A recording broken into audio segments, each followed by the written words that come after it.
Arrogant bikers corner a couple at a rest stop. The husband's move silences them instantly. The roar of motorcycle engines shattered the tranquil silence of the remote rest stop. A dozen bikers, clad in black leather and sporting menacing tattoos, pulled into the gravel lot. Their arrival sending a shockwave of unease through the few travelers who had stopped to stretch their legs and grab a bite to eat. Among them were Mark and Emily Thompson, a young couple on a cross-country road trip.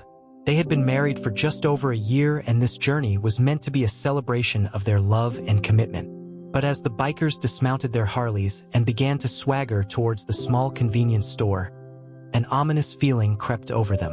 The leader of the gang, a burly man with a thick beard and cold, piercing eyes, zeroed in on Mark and Emily. A wicked grin spread across his face as he sauntered over, his heavy boots crunching on the gravel. Well, he drawled, his voice dripping with arrogance. What do we have here? A couple of lovebirds out for a little adventure. Mark instinctively stepped in front of Emily, shielding her from the biker's leering gaze. He was a mild-mannered accountant, more accustomed to crunching numbers than confronting thugs. But he wouldn't let any harm come to his wife. "We don't want any trouble," he said, his voice trembling slightly. "We're just passing through." The biker let out a harsh bark of laughter. "Hear that, boys? The little man doesn't want any trouble." The other gang members chuckled and leered, circling closer like a pack of hungry wolves. "Well, I got news for you, pal. Trouble just found you." He took a step closer, invading Mark's personal space. The stench of stale cigarettes and whiskey wafted off him, making Mark's stomach turn. "You see, this is our turf. And when you're on our turf, you play by our rules. And right now, the rule is that you hand over your wallet and any valuables you got. Understand?" Mark's heart pounded in his chest. He knew he was no match for these brutes physically, but something deep inside him, a spark of courage he never knew he possessed, flared to life. He met the biker's gaze steadily. "No," he said, his voice calm and even. "I don't think I will." The biker's eyes widened in surprise, then narrowed in fury. "What did you just say to me, you little pissant?" He grabbed the front of Mark's shirt, yanking him close. "I said hand it over." In one swift motion, Mark reached up and wrapped his hand around the biker's thick wrist. He squeezed, digging his thumb into the soft flesh. "And I said no," Mark repeated, keeping a firm hold on the biker's arm. He didn't know where this newfound boldness was coming from, but there was no way he would back down now. Emily watched the exchange with wide, fearful eyes. She'd never seen this side of her husband before. Part of her was terrified that his defiance would only make things worse, but another part, buried deep down, felt a flicker of pride. Mark was standing up to these bullies, refusing to be cowed. The other bikers muttered and shifted restlessly, unsure how to react to this unexpected show of resistance. Their leader's face was turning a mottled shade of red, his free hand balling into a fist. "You just made a big mistake," he snarled, spittle flying from his lips. He reared back his arm, ready to deliver a devastating punch straight to Mark's face. But the blow never landed. A large, calloused hand clamped down on the biker's shoulder from behind, yanking him back with irresistible force. The biker whirled around to face this new threat, only to find himself staring into the grizzled, weathered face of an older man. His eyes were hard chips of flint, his jaw set with grim determination. "That's enough," the man said, his voice a low, menacing growl. Though he looked to be in his 60s, he had the bearing of a man who had seen his share of conflict and would not hesitate to finish one if needed. "Let the kid go." The biker gaped at him in disbelief, his bravado momentarily forgotten. "Who the hell are you, old man?" he blustered, trying to regain his swagger. "Name's Jack," the older man replied evenly. "Jack Harris. And if you know what's good for you, you'll get back on those bikes and ride out of here. Now!" The biker shook off Jack's grip, straightening his jacket with an indignant huff. He sized up the interloper, noting the faded tattoo on his forearm. A Special Forces insignia, a relic from a lifetime ago. A flicker of apprehension crossed his face, but he quickly masked it with a sneer. "This ain't your business, Gramps," he spat. "So why don't you just shuffle along before you get hurt?" Jack didn't so much as blink. "Son, I face down things that would make you piss your pants and cry for your mama. A two-bit thug like you doesn't even register." The biker's face flushed crimson with rage and humiliation. He lunged at Jack, fists flying. But the old soldier was ready. He sidestepped the wild swing with the ease of long practice and drove his own fist into the biker's gut, doubling him over. Before the biker could recover, Jack had him in a chokehold, one muscular arm wrapped around his windpipe. The other gang members surged forward, ready to tear Jack apart. But they froze in their tracks as Jack wrenched the biker's head back, exposing his throat. "One more step and I'll snap his neck like a twig," he warned, his voice icy calm. "Now, we can do this the easy way or the hard way. The choice is yours." As Mark watched the scene unfold, it dawned on him who this man was. Jack Harris.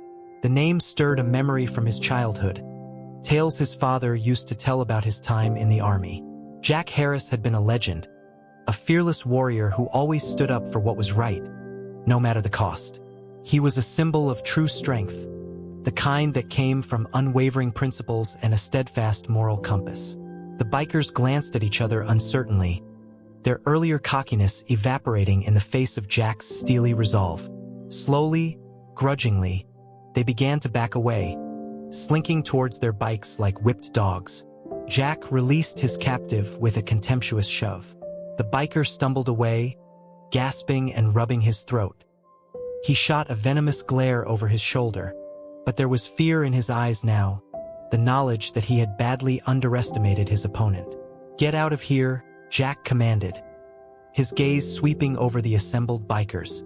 "And if I ever catch wind of you causing trouble around here again, I'll finish what we started. Understand?"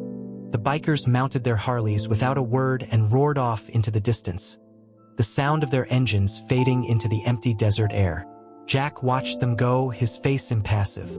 Then he turned to Mark and Emily, his expression softening. "You two okay?" he asked gruffly. Mark found his voice. "Yes, sir. Thanks to you." Emily threw her arms around her husband, hugging him tightly. Tears streamed down her face, the shock of what had almost happened sinking in. Mark held her close, whispering words of comfort and reassurance. After a moment, Emily pulled away and looked at Jack, her face a mix of gratitude and awe. "Thank you," she said softly, "for everything." Jack dipped his head in acknowledgement. "Wasn't nothing. Just did what needed doing, that's all." But as Mark studied the old soldier, he sensed that there was more to it than that. Jack Harris was a man who lived by a code, who couldn't stand by and watch injustice unfold. He acted not for glory or accolades, but because it was simply the right thing to do. The sun was sinking low on the horizon, painting the sky in brilliant shades of orange and gold. Jack sat on the hood of his battered old pickup truck, watching the light slowly fade. Mark and Emily had insisted on buying him dinner as a small token of their gratitude. Now, with bellies full of greasy diner food, they lingered in the parking lot, reluctant to part ways. "What you did back there," Mark began tentatively, "standing up to those bikers, that took guts." Jack shrugged, taking a sip of his coffee. "Like I said, wasn't nothing special. Sometimes a man's gotta do what a man's gotta do." "But it was more than that," Emily insisted. "You put yourself at risk for us, total strangers." "Why?" Jack was silent for a long moment, gazing out at the empty highway stretching into the distance. When he finally spoke, his voice was heavy with the weight of memory. "I've seen a lot of bad in this world," he said slowly. "War, cruelty, folks hurt for no good reason. And I learned a long time ago that the only thing necessary for evil to triumph is for good men to do nothing." He looked at Mark, his eyes intense. "When I saw you standing up to that biker, refusing to back down, it reminded me of someone. Me a lifetime ago, before the world beat the fight out of me." Mark frowned. "What do you mean?" Jack sighed, running a hand over his weathered face. "When I came back from Nam, I was a different man. Angry, broken. I didn't know how to be a civilian anymore. Fell in with a rough crowd, started drinking too much. Nearly lost everything that mattered. He paused, lost in the depths of painful recollection. But then I met someone, a woman named Sarah. She saw something in me, something worth saving. Helped me find my way back to the light. A wistful smile touched his lips. We had a good life together, Sarah and me. Raised a couple of kids, built a home. But cancer took her a few years back. It's been hard since then. Sometimes I wonder what the point is, you know? Why keep fighting when everything you love gets taken away? Emily reached out and placed a gentle hand on his arm. Because that's who you are, she said softly. A fighter, a protector. The world needs more men like you, Jack. Men who stand up for what's right, even when it's hard. Jack looked at her, his eyes glistening with unshed tears. I'm just an old soldier, he said gruffly. Ain't nothing special about me. That's where you're wrong, Mark said firmly. What you did today, what you've done your whole life, it matters. It makes a difference. You're a hero, Jack, whether you realize it or not. Jack ducked his head, suddenly embarrassed by the praise. He cleared his throat roughly. You two best be hitting the road, he said, changing the subject. Still got a lot of miles to cover, I reckon. Mark and Emily exchanged a glance, understanding the old man's need for solitude.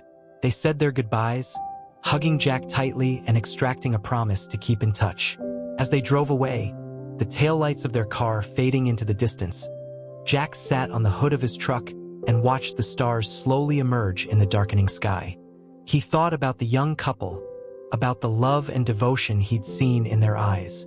It reminded him of Sarah, of the life they'd built together, the life that had been cut short too soon. But maybe, just maybe, there was still a reason to keep going, to keep fighting for what was right, even in the face of loss and heartache. Because in the end, that was all any man could do. Stand tall, stay true to his principles, and never stop believing that one person could make a difference. With a grunt of effort, Jack slid off the hood of his truck and climbed behind the wheel. He had work to do and miles yet to travel. The bikers rode through the night, putting as much distance between themselves and the rest stop as possible. They were used to being the ones in control, the ones who struck fear into the hearts of others. But now, for the first time in a long time, they felt something unfamiliar. The sting of defeat. Ringo, the leader of the gang, seethed with barely contained rage.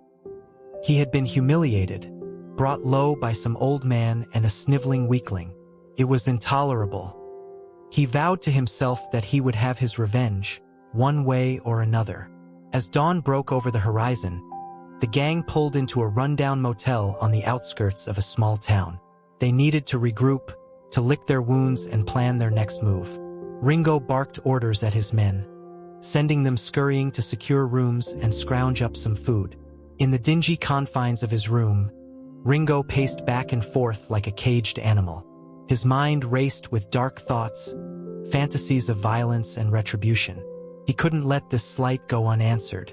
It would make him look weak, vulnerable. And in his world, weakness was a death sentence. His brooding was interrupted by a knock at the door.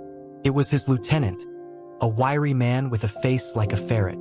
"Boss," he said nervously, "we got a problem." Ringo growled in annoyance. "What is it now?" The lieutenant swallowed hard. "It's Spike. He's dead." Ringo froze, his blood turning to ice in his veins. "What?" "We found him behind the motel. Looks like he OD'd on something. Probably that new batch of meth he scored in the last town." For a long moment, Ringo didn't move, didn't breathe. Then, with a roar of anguish and fury, he lashed out, putting his fist through the flimsy drywall. Spike had been with him for years, a loyal soldier through thick and thin. And now he was gone, snuffed out like a candle in the wind. Grief and rage warred within him, twisting his insides into knots. He wanted to break something, to hurt someone, to make the world feel even a fraction of the pain that was tearing him apart. But as he stood there, chest heaving, something else began to take hold. A flicker of doubt, of uncertainty. Was this really the life he wanted? One of violence and death, where even the strongest could be cut down in an instant. He thought back to the encounter at the rest stop, to the look of calm determination in the old man's eyes. There had been a strength there, a quiet power that had nothing to do with muscle or intimidation. It was the strength of conviction, of knowing that you were fighting for something bigger than yourself. For the first time in his life, Ringo found himself questioning everything he had ever believed in. The road, the brotherhood of the bike. Was it really worth it in the end? Or was it all just a lie he told himself, a way to justify the violence and brutality that had become his way of life? He didn't know anymore. All he knew was that he was tired. Tired of the constant struggle, the endless cycle of anger and pain. He wanted something more, something better. But what that something was, he had no idea. After burying Spike in a shallow grave behind the motel, Ringo called a meeting with his remaining men.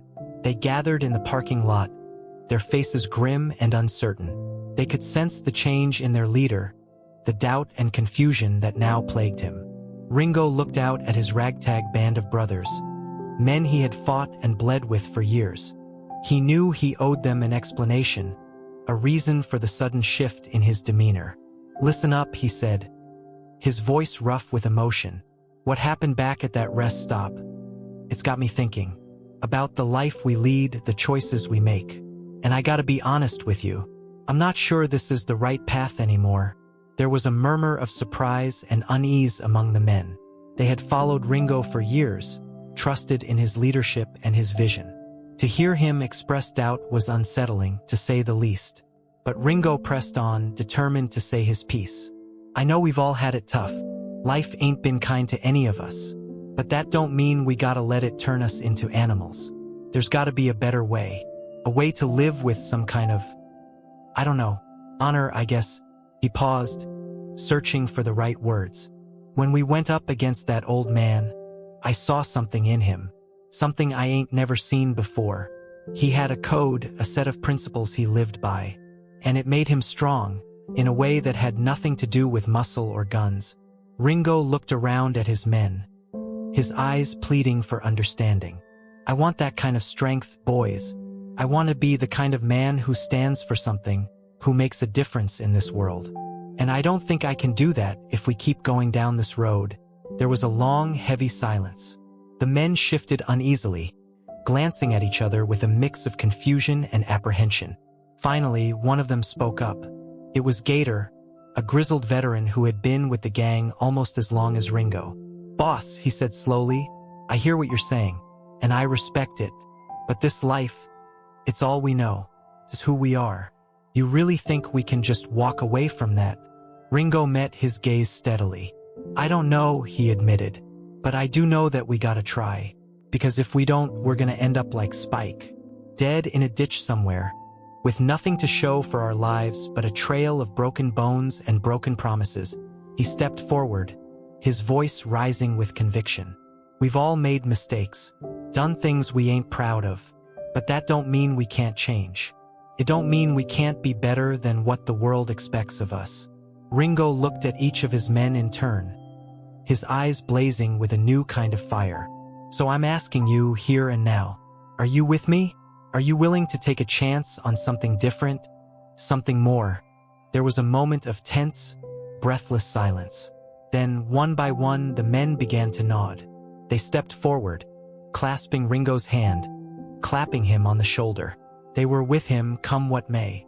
Ringo felt a rush of emotion, a sense of pride and purpose he had never known before. This was a new beginning, a chance to make things right. It wouldn't be easy, he knew. There would be obstacles and setbacks, moments of doubt and temptation. But for the first time in his life, he was ready to face them head on. Because he had something to fight for now, something that mattered more than the next score or the next high. He had a chance to be a better man, and he wasn't going to waste it. The sun was high in the sky as Jack Harris pulled his pickup truck into the parking lot of the local VFW hall. He had been coming here for years, ever since he returned from Vietnam. It was a place of solace, a sanctuary where he could be among men who understood the things he had seen and done. As he climbed out of the truck, he noticed a group of motorcycles parked nearby. For a moment, his heart skipped a beat, his mind flashing back to the confrontation at the rest stop. But then he saw the riders and he relaxed. They were a different breed than the ones he had faced down on the highway. These men were older, their faces weathered and lined with the passage of time. They wore faded leather jackets adorned with patches and pins, each one telling a story of service and sacrifice. Jack nodded to them as he passed, a silent acknowledgement of the bond they shared. Inside the hall, he found his usual spot at the bar and ordered a beer. He was just taking his first sip when a familiar voice called out to him. "Well, I'll be damned." Jack Harris in the flesh. Jack turned to see a man approaching, a broad grin on his craggy face. It was Tom Donnelly, an old friend from his army days. They had served together in the jungles of Vietnam, forging a bond that could never be broken. "Tom," Jack said warmly, clasping the other man's hand. "Good to see you, brother." They settled into an easy conversation, swapping stories and memories like old times. But as the hours passed, Jack found his thoughts drifting back to the events of the past few days.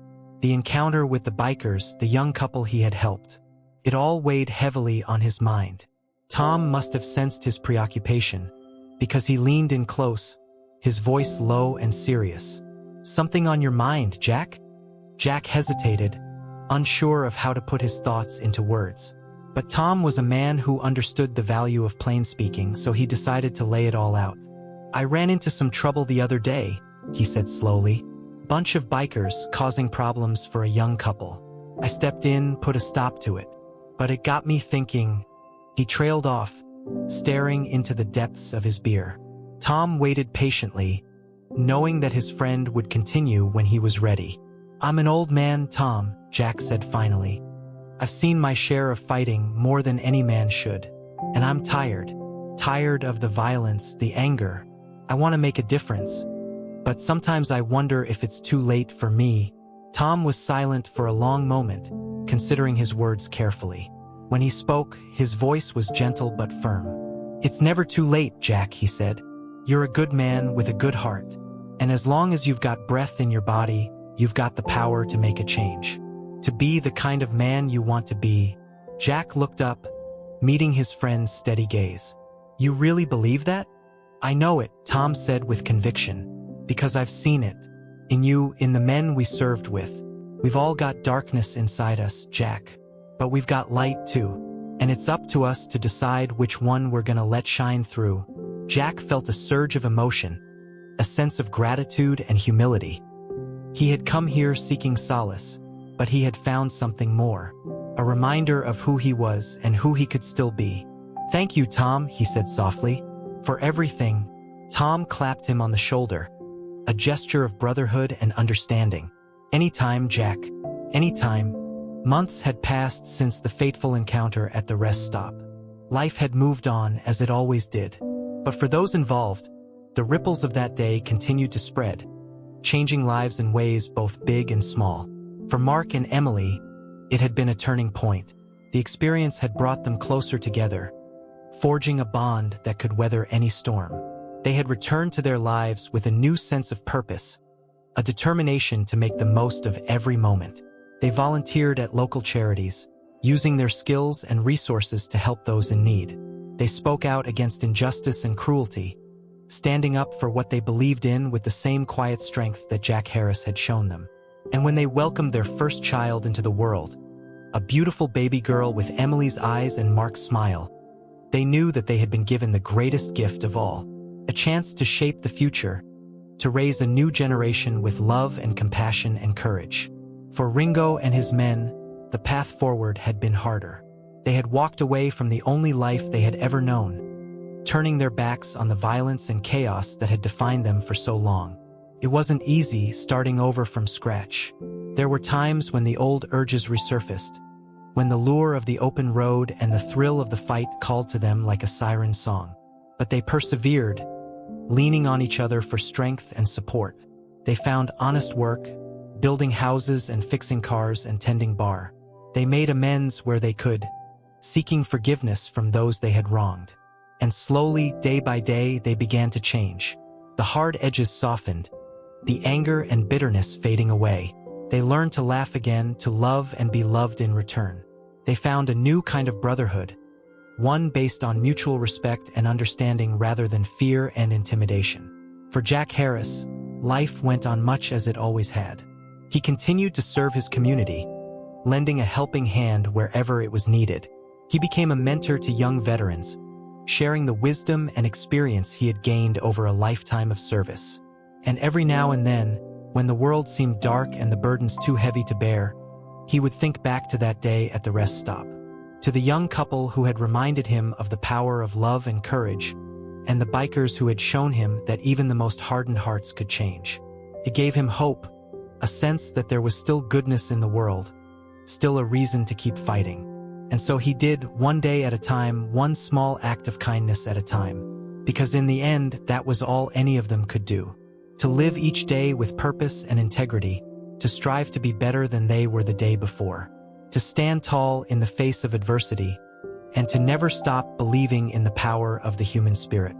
It was a lesson that would stay with them all, a guiding light in a world that could be harsh and unforgiving, a reminder that even in the darkest of times, there was always hope, always a chance for redemption, for growth, for change. And as long as they held onto that truth, as long as they kept moving forward with love and courage in their hearts, they knew that anything was possible, that the future was theirs to shape one choice at a time.